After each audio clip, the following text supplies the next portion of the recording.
Bonjour à tous les amis et bienvenue sur la chaîne. Aujourd'hui je vous propose une vidéo sur cette Honda CBR 125R de 2012 sur laquelle je remplace le kitchen. Pour commencer, je dépose le pignon de sortie de boîte qui est fixé avec ces deux vis qui retiennent la plaque de retenue du pignon de sortie de boîte. Elles ne sont pas serrées fort, elles viennent assez facilement. Une fois que les vis sont sorties, je peux enlever la plaque. Pour ce faire, je dois la tourner soit à droite soit à gauche pour la désaxer des cannelures et ensuite la tirer. On a coupé la chaîne hors caméra à la disqueuse car elle était rivetée. Et ceci me permet d'enlever le pignon sans problème. J'en profite pour nettoyer la zone autour de la sortie de boîte car évidemment elle a ramassé beaucoup de crasse depuis le fait que cette moto existe, car je pense que c'est le kitchen d'origine et la moto a 25 000 km. Ceci permet d'éviter que des éléments abrasifs viennent user la chaîne ou le pignon et l'arbre de sortie de boîte.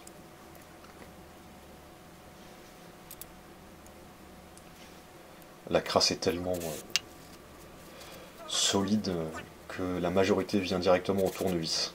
C'est pas la peine de perdre son temps à dégraisser. Le plus simple est d'enlever la majorité au tournevis et de finir avec du dégraissant pour enlever ce qui reste.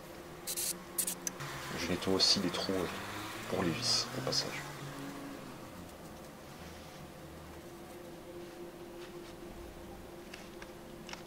Cela étant fait, je peux maintenant poser un nouveau pignon qu'on graisse au préalable au niveau des cannelures pour éviter la rouille et la friction avec l'arbre de sortie de boîte.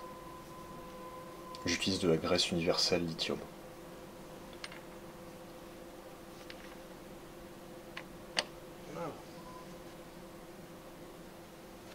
Ensuite, je peux remettre la plaque de retenue du pignon que je nettoie ici.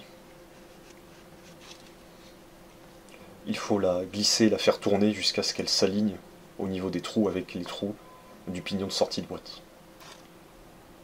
Je nettoie aussi les vis au chiffon et au nettoyant frein. Et je les repose ensuite. Et je les serrerai définitivement quand j'aurai remis la chaîne, ce qui me permet d'empêcher le pignon de tourner pendant que je serre les vis. Ces vis sont serrées un couple de 10 Nm, comme vous pouvez le voir juste ici.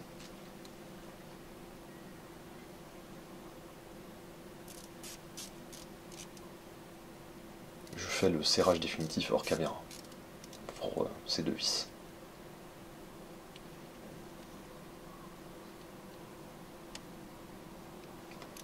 Maintenant on fait la même chose pour la couronne, pour la roue arrière, qui est maintenue par 4 écrous à empreinte hexagonale de 17 mm il me semble, qui viennent tout seuls avec la clé à choc.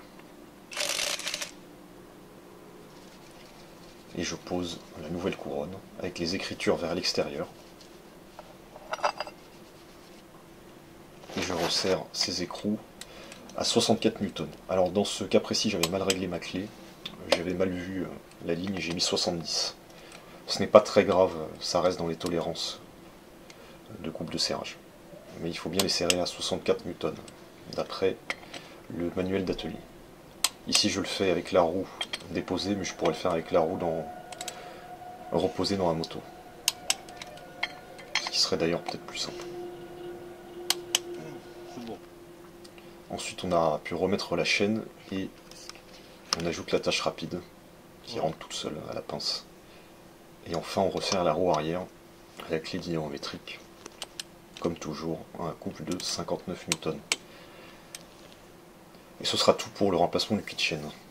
J'en ai profité pour faire quelques autres éléments d'entretien, dont le remplacement de la bougie. Alors ici je me suis trompé, j'ai mis 18 au lieu de 16. Bon, c'est pas gravissime, j'étais sûr que c'était 18, mais bon, passons. Et j'ai fait 2-3 autres bricoles, comme changer le liquide de refroidissement,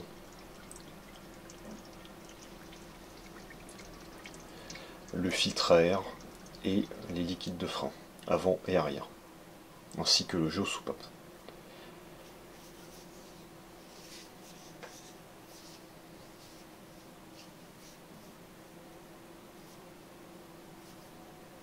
Là vous pouvez voir du liquide de frein usé, qui a, je dirais, 5 ans facile, et du liquide de frein neuf qui est presque transparent. Donc il est à faire tous les 2 à 3 ans, ce remplacement. J'espère que ce tuto vous sera utile, et je vous dis à la prochaine.